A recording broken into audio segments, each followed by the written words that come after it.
ಮಾತೆತ್ತಿದ್ರೆ ಸಾಕು ಬಿವೈ ವಿಜೇಂದ್ರ ವಿರುದ್ಧ ಕಿಡಿಕಾರುತ್ತಿದ್ದ ಯತ್ನಾಳ್ ಗೌಡ್ರು ಇವತ್ತು ಅದೇ ವಿಜೇಂದ್ರ ಜೊತೆ ಸ್ಮೈಲ್ ಕೊಡುತ್ತಾ ಮಾತನಾಡುತ್ತಾ ಕೂತಿದ್ರು. ಇವತ್ತು ದೆಹಲಿಯಲ್ಲಿ ವಿಜೇಂದ್ರ ಜೊತೆ ಯತ್ನಾಳ್, ರಮೇಶ್ ಜಾರಕಿಹೊಳಿ ಸಂಧಾನ ನಡೆದಿದೆ. ಉಭಯ ನಾಯಕರ ಸಂಧಾನ ನಡೆದಿದೆ. ಎಲ್ಲ ಹೈಡ್ರಾಮಾಗಳ ಹಿಂದೆ ಅಮಿತ್ ಶಾ ಇರೋದು ಪಕ್ಕ. ಯಾಕಂದ್ರೆ ನಾಳೆ ಅಮಿತ್ ಶಾ ಕರ್ನಾಟಕಕ್ಕೆ ಆಗಮಿಸಲಿದ್ದು, ಅದಕ್ಕೂ ಮುನ್ನ ರಾಜ್ಯ ನಾಯಕರು ಒಗ್ಗಟ್ಟು ಪ್ರದರ್ಶನವನ್ನ ಮಾಡಿದ್ದಾರೆ. ಕೇಂದ್ರ ಸಚಿವರು ಹಿರಿಯರಾಗಿರ್ತಕ್ಕಂಥ ಪ್ರಹ್ಲಾದ್ ಜೋಶಿ ಅವ್ರನ್ನ ಭೇಟಿ ಮಾಡ್ತಕ್ಕಂಥ ಸಂದರ್ಭದಲ್ಲಿ ಅನಿರೀಕ್ಷಿತವಾಗಿ ನಮ್ಮ ಬಸವನಗೌಡ ಪಾಟೀಲ್ ಯತ್ನಾಳ್ ಅವರು ಮತ್ತು ರಮೇಶ್ ಜಾರಕಿಹೊಳಿ ಅವರು ಇಬ್ಬರು ಕೂಡ ಸಿಕ್ಕಿದ್ರು. ಅವರು ಕೂಡ ನಮ್ಮ BJP ಶಾಸಕರೇ. ಹಾಗಾಗಿ ಎಲ್ಲರೂ ಕೂತು ಚರ್ಚೆ ಮಾಡಿದ್ದೆವು. ಅದಕ್ಕೇನು ಭಾಳ ವಿಶೇಷತೆ ಅಥವಾ ಬೇರೆ ಅರ್ಥ ಕೊಡ್ತಕ್ಕಂಥ ಅವಶ್ಯಕತೆ ಇಲ್ಲ. ಕೇಂದ್ರ ಸಚಿವರು ವರಿಷ್ಠರ ಜೊತೆ ರಾಜ್ಯ ರಾಜಕೀಯದ ಬಗ್ಗೆ ಚರ್ಚೆ ನಡೆದಿದೆ ಅಂತ ಹೇಳಿ ದೆಹಲಿಯಲ್ಲಿ ಬಿಜೆಪಿ ರಾಜ್ಯಾಧ್ಯಕ್ಷ ಬಿವೈ ವಿಜಯೇಂದ್ರ ಹೇಳಿದರು. ಲೋಕಸಭೆ ಚುನಾವಣೆ ಪೂರ್ವ ತಯಾರಿ ಬಗ್ಗೆ ಸಮಾಲೋಚನೆ ನಡೆದಿದೆ. ರಾಷ್ಟ್ರೀಯ ಅಧ್ಯಕ್ಷ ನಡ್ಡಾ ಅವರನ್ನ ಭೇಟಿ ಮಾಡಿ ಮುಂಬರುವ ವಿಧಾನ ಪರಿಷತ್, ರಾಜ್ಯಸಭೆ ಚುನಾವಣೆ ಬಗ್ಗೆ ಚರ್ಚೆ ನಡೆಸಲಾಗಿದೆ. ನಡ್ಡಾ ಅವರು ನನ್ನ ಕಾರ್ಯವೈಖರಿಗೆ ಸಂತಸವನ್ನ ವ್ಯಕ್ತಪಡಿಸಿದ್ದಾರೆ. ಬಿಜೆಪಿ ಹೊಸ ದಾಖಲೆ ಬರೆಯಲಿದ್ದೇವೆ ಅಂತ ಹೇಳಿ ಭರವಸೆ ನೀಡಿದ್ದೀನಿ ಅಂತಂದ್ರು. ರಾಷ್ಟ್ರೀಯ ಅಧ್ಯಕ್ಷರು ಸನ್ಮಾನ್ಯ ನಡ್ಡಾಜಿಯವ್ರನ್ನು ಕೂಡ ಭೇಟಿ ಮಾಡಿ ಮುಂದೆ ಬರ್ತಕ್ಕಂಥ ವಿಧಾನ ಪರಿಷತ್ ಚುನಾವಣೆಯ ಅಭ್ಯರ್ಥಿಗಳ ವಿಚಾರವಾಗಿ ಹಾಗೂ ರಾಜ್ಯಸಭಾ ಚುನಾವಣೆ ಮತ್ತು ಲೋಕಸಭಾ ಚುನಾವಣೆ ಹಿನ್ನೆಲೆಯಲ್ಲಿ ಬೇರೆ ಬೇರೆ ವಿಚಾರಗಳನ್ನು ಚರ್ಚೆ ಮಾಡಿದ್ದೇನೆ. ಮಾನ್ಯ ರಾಷ್ಟ್ರೀಯ ಅಧ್ಯಕ್ಷರು ತುಂಬ ಸಂತೋಷವನ್ನು ವ್ಯಕ್ತಪಡಿಸಿದ್ದಾರೆ. ನಾನು ರಾಜ್ಯದ ಅಧ್ಯಕ್ಷನಾಗಿ ಇವತ್ತು ಪಕ್ಷವನ್ನು ಮುನ್ನಡೆಸ್ಕೊಂಡು ಹೋಗ್ತಾ ಇರ್ತಕ್ಕಂಥ ಸಂದರ್ಭದಲ್ಲಿ ತುಂಬ ಚೆನ್ನಾಗಿ ಎಲ್ಲರೂ ಕೂಡ ವಿಶ್ವಾಸಕ್ಕೆ ತೆಗೆದುಕೊಂಡು ಹೋಗ್ತಕ್ಕಂಥ ಕೆಲಸ ಮಾಡ್ತಿದೆಯಾ, ಚೆನ್ನಾಗಿ ಮಾಡು ಅನ್ನುವ ಒಳ್ಳೆ ಮಾತುಗಳನ್ನು ಕೂಡ ಅವ್ರು ಹೇಳಿದ್ದಾರೆ. ನಾನು ಕೂಡ ಮೊನ್ನೆ ರಾಷ್ಟ್ರೀಯ ಅಧ್ಯಕ್ಷರಿಗೆ ಭರವಸೆ ನೀಡಿದ್ದೇನೆ. ಮುಂದಿನ ಲೋಕಸಭಾ ಚುನಾವಣೆ ಕರ್ನಾಟಕ ರಾಜ್ಯದಲ್ಲಿ ಭಾರತೀಯ ಜನತಾ ಪಾರ್ಟಿ ಒಂದು ಹೊಸ ದಾಖಲೆಯನ್ನು ನಾವು ಬರೀತೇವೆ, ಅತಿ ಹೆಚ್ಚು ಸ್ಥಾನಗಳನ್ನು ಗೆಲ್ತೇವೆ. ಮಾಜಿ ಸಚಿವ ಸೋಮಣ್ಣ ರಾಜ್ಯಸಭೆ ಸ್ಪರ್ಧೆಯ ಬಗ್ಗೆ ಬಿಜೆಪಿ ರಾಜ್ಯಾಧ್ಯಕ್ಷ ಬಿವೈ ವಿಜೇಂದ್ರ ಪ್ರತಿಕ್ರಿಯಿಸಿದ್ರು. ವರಿಷ್ಠರ ಜೊತೆ ಎಲ್ಲವೂ ಕೂಡ ಚರ್ಚೆಯಾಗಿದೆ. ಸ್ಪರ್ಧೆಯ ಬಗ್ಗೆ ನಾಯಕರು ತೀರ್ಮಾನಿಸುತ್ತಾರೆ ಅಂತ ಹೇಳಿದ್ರು. ಇನ್ನು ಸುಮಲತಾ ಪ್ರಧಾನಿ ಭೇಟಿಯ ಬಗ್ಗೆ ರಿಯಾಕ್ಟ್ ಮಾಡಿರುವ ವಿಜೇಂದ್ರ, ಅಮಿತ್ ಶಾ ರಾಜ್ಯ ಪ್ರವಾಸದ ವೇಳೆ ಈ ಬಗ್ಗೆ ಚರ್ಚೆ ಆಗಬಹುದು ಅಂತ ಹೇಳಿದ್ರು.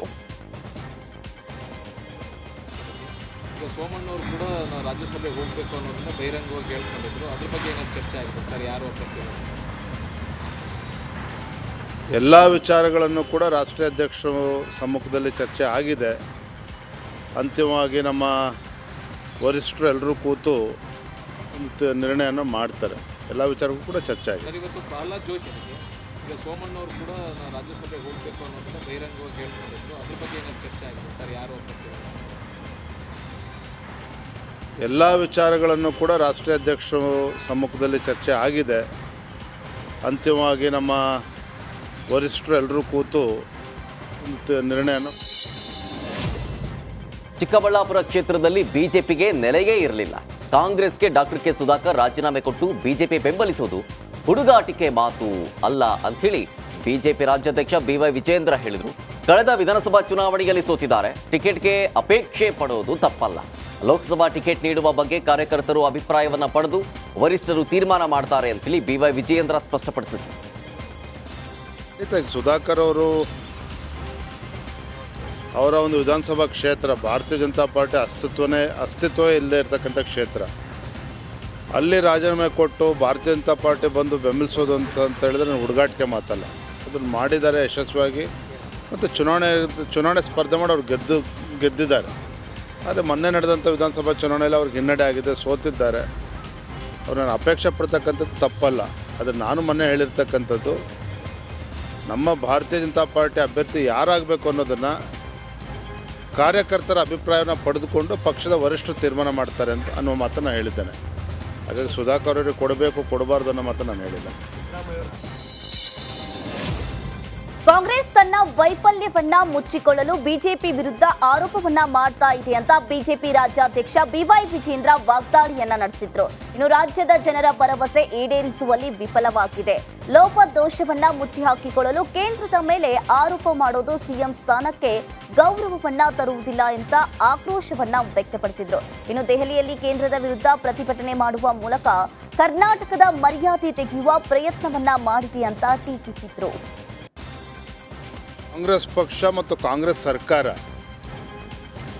ತನ್ನ ವೈಫಲ್ಯಗಳನ್ನು ಮುಚ್ಚಾಕೊಳ್ಳೋಕ್ಕೋಸ್ಕರ ರಾಜ್ಯದಲ್ಲಿ ಸರ್ಕಾರ ಒಂದಿಷ್ಟು ತಿಂಗಳುಗಳಾಗಿದೆ, ಯಾವುದೇ ಒಂದು ಅಭಿವೃದ್ಧಿಯನ್ನು ಮಾಡದೇ ಇರತಕ್ಕಂಥ ರಾಜ್ಯದ ಕಾಂಗ್ರೆಸ್ ಸರ್ಕಾರ ಯಾವ ಭರವಸೆಗಳನ್ನು ಕೊಟ್ಟು ಬಂದಿದ್ರು, ಭರವಸೆಗಳನ್ನು ಈಡೇರಿಸೋದ್ರಲ್ಲಿ ವಿಫಲ ಆಗಿರ್ತಕ್ಕಂಥ ರಾಜ್ಯದ ಕಾಂಗ್ರೆಸ್ ಸರ್ಕಾರ ತನ್ನ ಲೋಪದೋಷಗಳನ್ನು ಮುಚ್ಚಾಕೊಳ್ಳುವ ಸಲುವಾಗಿ ಕೇಂದ್ರದ ಮೇಲೆ, ನರೇಂದ್ರ ಮೋದಿಜಿಯವರ ಮೇಲೆ, ಹಣಕಾಸಿನ ಸಚಿವರ ಮೇಲೆ ಆರೋಪವನ್ನು ಮಾಡ್ತಕ್ಕಂಥದ್ದು ಆ ಸ್ಥಾನಕ್ಕೂ ಕೂಡ ಗೌರವ ತರೋದಿಲ್ಲ ಮತ್ತು ರಾಜ್ಯದ ಒಂದು ಮರ್ಯಾದೆಯನ್ನು ತೆಗಿತಕ್ಕಂಥ ಕೆಲಸ ಕಾಂಗ್ರೆಸ್ ಪಕ್ಷ ನೇತೃತ್ವದಲ್ಲಿ ಮೊನ್ನೆ ದೆಹಲಿಯಲ್ಲಿ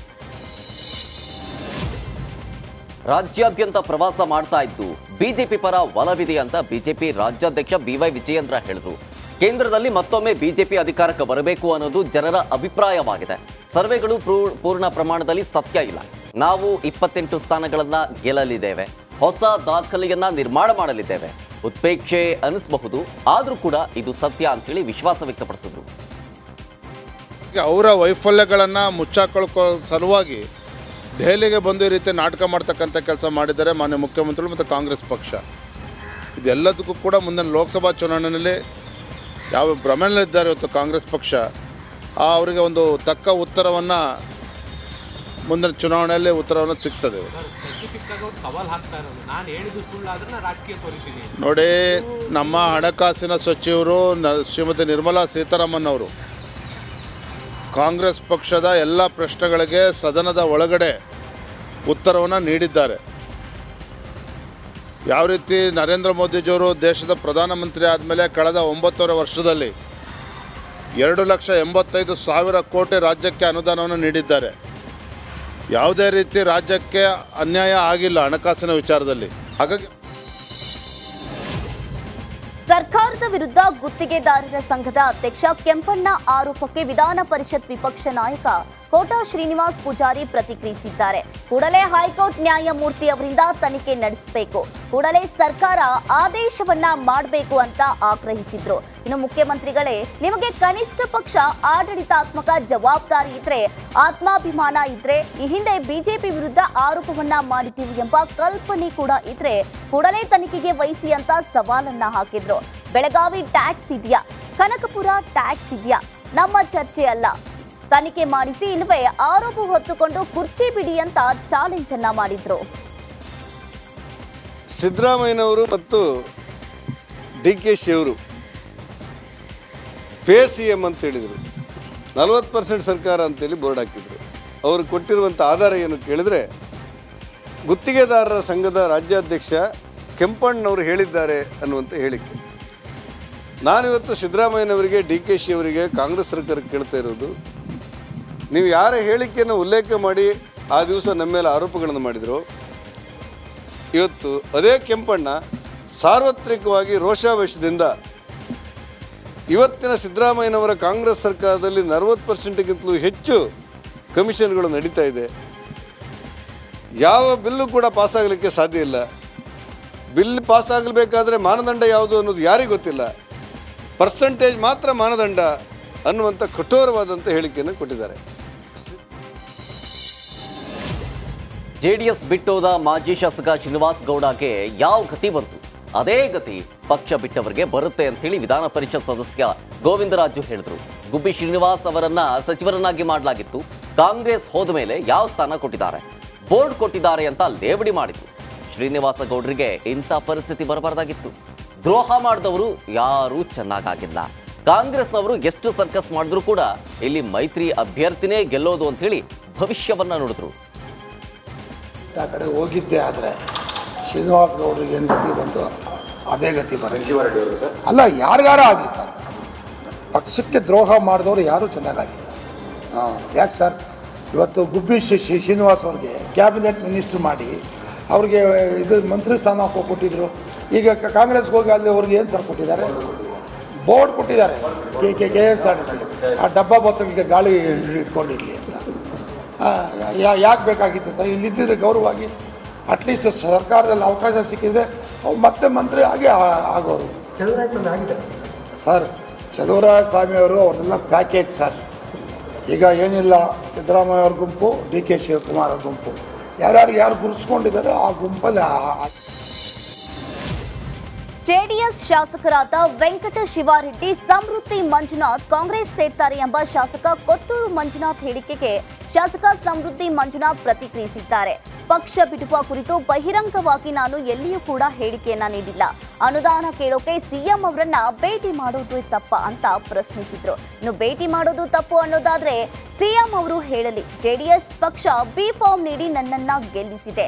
ಸಿದ್ದರಾಮಯ್ಯ ಹಾಗೂ DCM ಅವರನ್ನ ಅನುದಾನ ಕುರಿತು ಭೇಟಿ ಮಾಡಿದ್ದೇನೆ ಅಷ್ಟೇ. ಇನ್ನು ಜೆಡಿಎಸ್ ಅನ್ನ ಬಿಟ್ಟು ಕಾಂಗ್ರೆಸ್ ಸೇರೋದು ಸತ್ಯಕ್ಕೆ ದೂರವಾದ ವಿಚಾರ ಅಂತ ಸ್ಪಷ್ಟಪಡಿಸಿದ್ರು.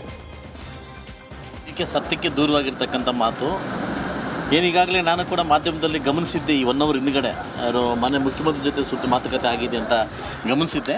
ನಾನು ಮತ್ತು ನಮ್ಮ ಗುರುಗಳಾಗಿರ್ತಕ್ಕಂಥ ಕಿಶೋರ್ ಸಾಹೇಬರು ಅನುದಾನಕ್ಕೋಸ್ಕರ ಅಭಿವೃದ್ಧಿಗೋಸ್ಕರ ಮುಖ್ಯಮಂತ್ರಿ ಮೀಟ್ ಮಾಡಿದ್ದು ನಿಜ. ಆ ಮೀಟ್ ಮಾಡಿದ ಸಂದರ್ಭದಲ್ಲಿ KH ಮುನಿಯಪ್ಪ, ನಜೀರ್ ಅಹಮದ್ ಕೂಡ ಅಲ್ಲಿದ್ದರು, ಆಯ್ತಲ್ವ? ಸಂದರ್ಭ ನಿಜ. ಸೊ ಆಗ ಏನಾಗುತ್ತೆ ಅಂದರೆ ಬನ್ನಿ ಜೊತೆಲಿರೋಣ ಅಂತ ಹೇಳ್ತಕ್ಕಂಥ ಸಹಜ ಮಾತು. ಆ ಸಂದರ್ಭದಲ್ಲಿ ಬಂದ್ಬಿಟ್ಟಿದ್ದಾರೆ ಅನ್ನೋದಾಗಲೇ ಗ್ರಂಥ ಬರೆಯುವ ಶಕ್ತಿ ಯಾವುದೇ ಜಾತಿಗೆ ಸೀಮಿತ ಅಲ್ಲ.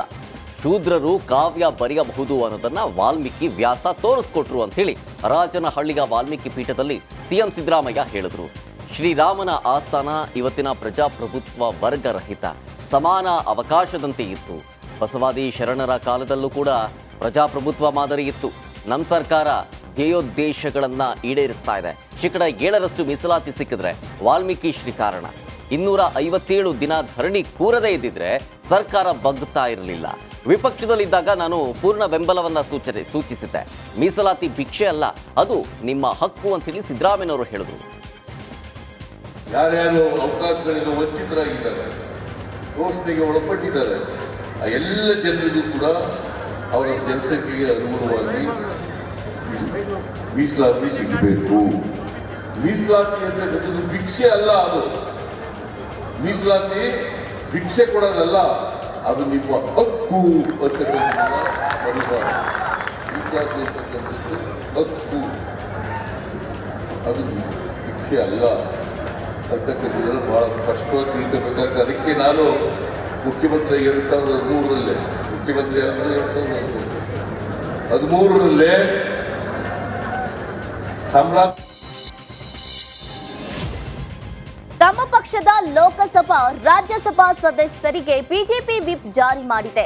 ಇಂದು ನಡೆಯುವ ಹಾಜರಾಗುವಂತೆ ಸೂಚನೆ ಕೂಡ ನೀಡಿದೆ. ನಿನ್ನೆಯೇ ಪಾರ್ಲಿಮೆಂಟ್ ಅಧಿವೇಶನ ಮುಕ್ತಾಯವಾಗಬೇಕಾಗಿತ್ತು. ಆದರೆ ಇಂದು ಕೂಡ ಅಧಿವೇಶನ ನಡೆಸಲು ಕೇಂದ್ರ ಸರ್ಕಾರ ನಿರ್ಧಾರವನ್ನ ಕೂಡ ಮಾಡಿದೆ. ಇಂದು ರಾಜ್ಯಸಭೆ ಹಾಗೂ ಲೋಕಸಭೆ ಕಲಾಪದಲ್ಲಿ ಯಾವೆಲ್ಲ ಮಹತ್ವದ ಚರ್ಚೆ ನಡೆಯಬಹುದು ಎಂದು ಕುತೂಹಲಕ್ಕೆ ಕೂಡ ಕಾರಣವಾಗಿದೆ. ಸಾಮಾನ್ಯವಾಗಿ ಶನಿವಾರ ಪಾರ್ಲಿಮೆಂಟ್ ಕಲಾಪ ನಡೆಯಲ್ಲ. ಆದರೆ ಶನಿವಾರವೂ ಕೂಡ ಕೇಂದ್ರ ಸರ್ಕಾರ ಕಲಾಪವನ್ನ ನಡೆಸ್ತಾ ಇದೆ. ಜೈಲಿಗೆ ಹೋಗೋದಕ್ಕೆ, ಹುತಾತ್ಮರಾಗೋದಕ್ಕೆ ತಯಾರಾಗಿರಿ ಅಂತೇಳಿ SDPI ಕಾರ್ಯಕರ್ತರಿಗೆ ರಾಜ್ಯಾಧ್ಯಕ್ಷ ಅಬ್ದುಲ್ ಮಜೀದ್ ಕರೆ ಕೊಟ್ಟಿದ್ದಾರೆ. ಮಂಗಳೂರಿನಲ್ಲಿ ನಡೆದ ಪ್ರತಿಭಟನೆಯಲ್ಲಿ ಮಾತನಾಡಿದ ಅಬ್ದುಲ್ ಮಜೀದ್, ನಮ್ಮ ಹಕ್ಕುಗಳಿಗಾಗಿ ಬೀದಿಗಿಳಿಯೋದಕ್ಕೆ, ಜೈಲಿಗೆ ಹೋಗೋದಕ್ಕೆ, ಲಾಠಿಗೇಟು ತಿನ್ನೋದಕ್ಕೆ, ಹುತಾತ್ಮರಾಗೋದಕ್ಕೆ ತಯಾರಾಗಿರಬೇಕು ಅಂತ ಹೇಳಿದ್ರು. 20 ಕೋಟಿ ಇರುವ ಮುಸಲ್ಮಾನರು, 5 ಕೋಟಿ ಇರುವ ಕ್ರೈಸ್ತರು, 30 ಕೋಟಿ ಇರುವಂತಹ ದಲಿತರು ಎಚ್ಚೆತ್ತುಕೊಂಡು ನಿಮ್ಮ ಹಕ್ಕಿಗಾಗಿ ನೀವು ಶಬ್ದ ಎತ್ತಿದ್ರೆ, ನಿಮ್ಮ ಹಕ್ಕಿಗಾಗಿ ನೀವು ಬೀದಿಗೆ ಬಂದ್ರೆ ನಿಮ್ಮನ್ನ ತಡೆಯುವ ತಾಕತ್ತು ಇಲ್ಲಿ ಯಾರಿಗೂ ಕೂಡ ಇರೋದಿಲ್ಲ ಅನ್ನುವಂತ ಕಡು ಸತ್ಯವನ್ನು ಅರ್ಥ ಮಾಡ್ಕೊಳ್ಬೇಕು. ಹಾಗಾಗಿ ಅನ್ಯಾಯ ಮಾಡಬೇಕು ಅಂತಲ್ಲ ನಾನು ಹೇಳ್ತಾ ಇರೋದು. ನಿಮ್ಮ ನ್ಯಾಯಬದ್ಧ ಹಕ್ಕುಗಳಿಗಾಗಿ ಬೀದಿಯಲ್ಲಿ ಹೋರಾಟ ಮಾಡಬೇಕಾಗ್ತದೆ, ಕೇಸುಗಳನ್ನು ಹಾಕಬೇಕಾಗ್ತದೆ, ಜೈಲಿಗೆ ಹೋಗಕ್ಕೆ ನೀವು ತಯಾರಾಗಬೇಕಾಗ್ತದೆ, ಹುತಾತ್ಮರಾಗಕ್ಕೆ ನೀವು ತಯಾರಾಗಬೇಕಾಗ್ತದೆ. ಅಲ್ಲಿಯವರೆಗೆ ಇಲ್ಲಿ ನ್ಯಾಯ ಸಿಗೋದು. ಚಿಕ್ಕಮಗಳೂರು ಬಿಜೆಪಿಯಲ್ಲಿ ಅಸಮಾಧಾನ ಸ್ಫೋಟವಾಗಿದೆ. ಮೂಡಿಗೆರೆ ಬಿಜೆಪಿ ತಾಲೂಕು ಅಧ್ಯಕ್ಷನಾಗಿ ಗಜೇಂದ್ರ ಹೆಸರು ಘೋಷಣೆ ಆಗ್ತಾ ಇದ್ದಂತೆ ಬಿಜೆಪಿ ಕಾರ್ಯಕರ್ತರು ಅಸಮಾಧಾನವನ್ನ ಹೊರಹಾಕಿದ್ರು. ಇನ್ನು ಏಕಾಏಕಿ ಪ್ರತಿಭಟನೆಯನ್ನ ನಡೆಸಿ ಘೋಷಣೆಯನ್ನ ಕೂಗಿದ್ರು. ಮೂಡಿಗೆರೆ ಬಿಜೆಪಿ ಅಧ್ಯಕ್ಷ ಸ್ಥಾನ ಆಯ್ಕೆ ಸಭೆ ಗೊಂದಲದ ಗೂಡಾಗಿತ್ತು ಕೂಡ. ಗೊತ್ತು ಪ್ರಾಣ ಸಂಘಟನೆ ಮಾಡಿರಿ ಗೊತ್ತು ನಮ್ಗೆ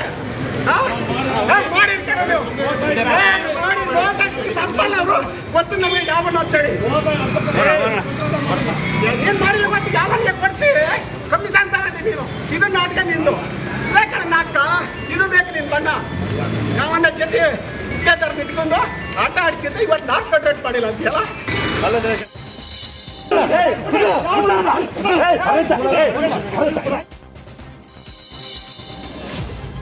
ಅರಣ್ಯ ಇಲಾಖೆಗೆ ವನ್ಯಜೀವಿಗಳ ಅಂಗಾಂಗ ಹಸ್ತಾಂತರಕ್ಕೆ ಸಚಿವ ಈಶ್ವರ್ ಖಂಡ್ರೆ ಡೆಡ್ಲೈನ್ ಅನ್ನ ಕೊಟ್ಟಿದ್ದಾರೆ. ಏಪ್ರಿಲ್ 10ರ ಒಳಗಾಗಿ ಒಪ್ಪಿಸುವಂತೆ ಸೂಚಿಸಿದ್ದಾರೆ. ರಾಜ್ಯದಲ್ಲಿ ತಿಳಿದೋ ತಿಳಿಯದೆ ವನ್ಯಜೀವಿಗಳ ಅಂಗಾಂಗಗಳಾದ ಆನೆಯ ಹಲ್ಲು, ಹುಲಿ ಹಲ್ಲು, ಚರ್ಮ ಹೀಗೆ ನಿಮ್ಮಲ್ಲಿ ಇದ್ರೆ ಅದಕ್ಕೆ ಪ್ರಮಾಣ ಪತ್ರ ಪಡೆಯುತ್ತಿದ್ರೆ ತಕ್ಷಣವೇ ಅರಣ್ಯ ಇಲಾಖೆಗೆ ಒಪ್ಪಿಸಬೇಕು. ಏಪ್ರಿಲ್ 10ರ ಒಳಗಾಗಿ ಅರಣ್ಯ ಇಲಾಖೆಗೆ ಒಪ್ಪಿಸಬೇಕೆಂದು ಮನವಿಯನ್ನ ಮಾಡಿದ್ದಾರೆ. ತಪ್ಪಿದ್ದಲ್ಲಿ ಅರಣ್ಯ ಜೀವಿ ಸಂರಕ್ಷಣಾ ಕಾಯ್ದೆ 1972ರ ಅಡಿ ಕ್ರಮ ಕೈಗೊಳ್ಳಲಾಗಿದೆ ಅಂತ ಎಚ್ಚರಿಕೆಯನ್ನ ನೀಡಿದ್ದಾರೆ. ಸಂರಕ್ಷಣೆ ಕಾಯ್ದೆ 1972ರ ಪ್ರಕಾರ ಯಾವುದೇ ಅರಣ್ಯ ಜೀವಿಯ ಅಂಗಾಂಗಗಳು, ಇವತ್ತು ಹುಲಿ ಇರ್ಬೋದು, ಚಿರತೆ ಇರ್ಬೋದು, ಆನೆ ಇರ್ಬೋದು, ಕೊಂಬು, ಹಲ್ಲು, ಕೂದಲು ಇತ್ಯಾದಿ ಯಾವುದೇ ವಸ್ತುಗಳು ಇವತ್ತು ಪ್ರಮಾಣ ಪತ್ರ ತೆಗೆದುಕೊಳ್ಳದೇ ಇದ್ದರೆ ಅದನ್ನು ಇಟ್ಕೊಳ್ಳುವಂಥದ್ದು ಶಿಕ್ಷಾರ್ಹವಾದಂಥ ಒಂದು ಅಪರಾಧ. ಒಂದು ಸಲ 73ರಲ್ಲಿ ಮತ್ತು ಒಂದು ಸಲ 2003ರಲ್ಲಿ ಅವಕಾಶ ಕೊಡಲಾಗಿತ್ತು. ಇದನ್ನು ಹೊರತುಪಡಿಸಿ ಹಳ್ಳಿಯ ಧೂಳಿಗೆ ಹೆದರಿದ ಜಿಲ್ಲಾ ಉಸ್ತುವಾರಿ ಸಚಿವ ಮಧು ಬಂಗಾರಪ್ಪ ಮಾಧ್ಯಮದವರಿಗೆ ರಿಯಾಕ್ಟ್ ಮಾಡದೆ ಹೋಗಿದ್ದಾರೆ. ಶಿವಮೊಗ್ಗ ತಾಲೂಕು ಪುರದಾಳು ಗ್ರಾಮದ ಬಾರೆಹಳ್ಳ ಡ್ಯಾಂ ವೀಕ್ಷಣೆಗೆ ಮಧು ಬಂಗಾರಪ್ಪನವರು ಆಗಮಿಸಿದ್ರು. ಹಳ್ಳಿಯ ಧೂಳಿಗೆ ಹೆದರಿದ ಉಸ್ತುವಾರಿ ಸಚಿವರು ಡಸ್ಟ್ ಇದೆ, ನಿಮ್ಮ ಪ್ರಶ್ನೆಗೆ ಉತ್ತರ ನೀಡೋದಕ್ಕಾಗಲ್ಲ ಅಂತ ಹೇಳಿ ಕಾಲ್ ಕಿತ್ತಿದ್ದಾರೆ.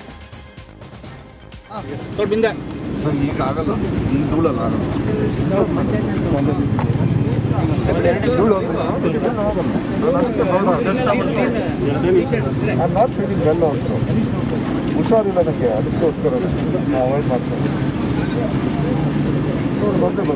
ನೋಡಿ ಸರ್. ಒಂದೆರಡು ಮಾತು ಸರ್.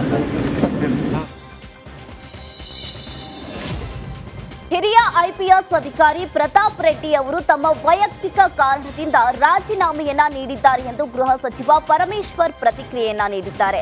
ಪ್ರತಾಪ್ ರೆಡ್ಡಿ ನಾನಾ ಕಾರಣದಿಂದ ವಿಆರ್ಎಸ್ ತೆಗೆದುಕೊಂಡಿದ್ದಾರೆ, ಅದಕ್ಕೆ ಬೇರೆ ಬೇರೆ ಅರ್ಥವನ್ನ ಕಲ್ಪಿಸುವ ಅಗತ್ಯ ಇಲ್ಲ ಎಂದು ಪ್ರತಾಪ್ ರೆಡ್ಡಿ ರಾಜೀನಾಮೆಯನ್ನ ಗೃಹ ಸಚಿವ ಜಿ ಪರಮೇಶ್ವರ್ ಒಪ್ಪಿಕೊಂಡಿದ್ದಾರೆ. ಹೌದು, ಕೊಟ್ಟಿದ್ದಾರೆ. ಅವರ ವೈಯಕ್ತಿಕ ಕಾರಣಕ್ಕಾಗಿ ಅವರು ವಾಲಂಟರಿ ರಿಟೈರ್ಮೆಂಟ್ ತಗೊಂಡಿದ್ದಾರೆ.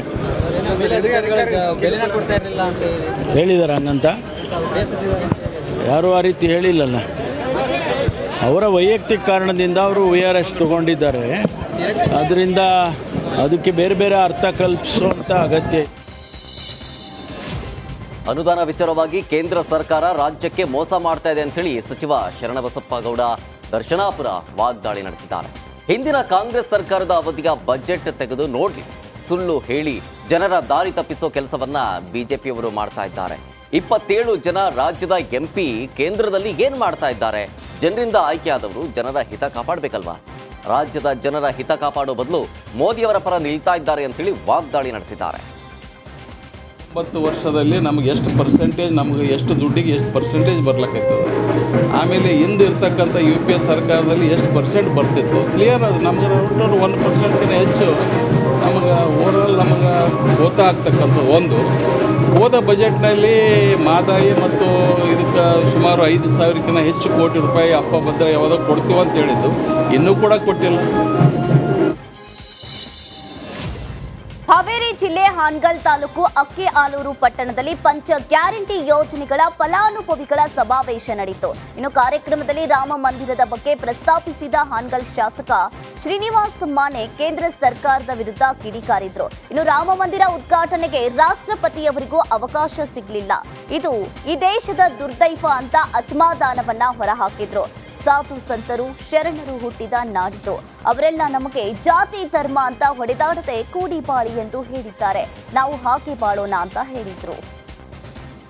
ನಾವು ನೀವು ಜೊತೆಗೂಡಿ ಸಾಮರಸ್ಯದ ಸಮಾಜ, ಅಭಿವೃದ್ಧಿ ಪಥದ ಸಮಾಜ, ಸರ್ಕಾರದ ಕಾರ್ಯಕ್ರಮಗಳನ್ನು ಅಚ್ಚುಕಟ್ಟಾಗಿ ಪಾಲನೆ ಮಾಡತಕ್ಕಂಥದ್ದು, ನಿಜವಾಗಲೂ ಫಲಾನುಭವಿಗಳಿಗೆ ಆ ಯೋಜನೆಗಳನ್ನು ಮುಟ್ಟಿಸ್ತಕ್ಕಂಥ ಜವಾಬ್ದಾರಿ ಸಮಾಜದ ಮುಂದಾಳತ್ವ ವಹಿಸ್ತಕ್ಕಂಥವ್ರು, ಸ್ಥಳೀಯ ಚುನಾಯಿತ ಜನಪ್ರತಿನಿಧಿಗಳು, ಸ್ಥಳೀಯ ಮಟ್ಟದಲ್ಲಿ ನಾಯಕತ್ವ ವಹಿಸ್ತಕ್ಕಂಥವ್ರು, ಇವರೆಲ್ಲರೂ ಕೂಡ ಇಲಾಖೆಯ ಅಧಿಕಾರಿಗಳಿಗೆ ಜನಪ್ರತಿನಿಧಿಗಳಿಗೆ ಸಹಕರಿಸಬೇಕಾಗ್ತದೆ. ಆವಾಗ ಮಾತ್ರ ಬಡತನ ನಿರ್ಮೂಲನೆ, ಸಮಾಜದ ಕಟ್ಟ